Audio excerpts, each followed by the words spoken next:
Good morning, welcome to the Iramoo Community Garden. My name's Belinda and today I wanted to show you about our kale. So this kale is actually last year's kale that we just chopped the tops off, and if you have a look you can actually see where we chopped the main stem off last year, and then this one has got lots of little ones that's now coming around.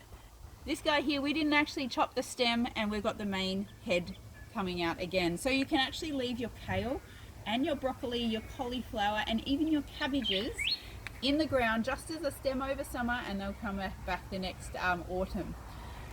When you've got your kale growing, so these guys, they're pretty small leaves as such, and the second year, especially if there's multiple heads of little bits of kale, they will be a little bit smaller than your leaves the first year round.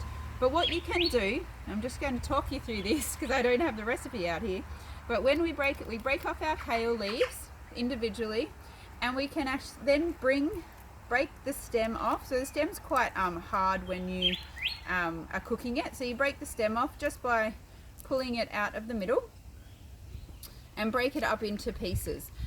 What I do with this, and this is the only way my 5 and 7 year old girls will eat kale, is I put it all in a bowl. So I do a whole bunch of kale, like a whole big bowl of kale, drizzle it with olive oil quite generously, salt and garlic, either garlic powder or garlic granules or chili if you guys like chili, and mix it all up, and so that the kale leaves are all covered in that olive oil, salt and flavouring.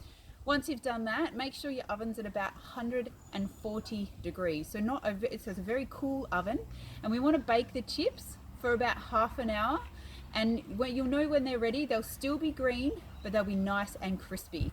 And so a single layer over a tray in the oven for about 20 minutes, half an hour. Pull one out and try it to see if they're done. And I hope you enjoy your kale chips.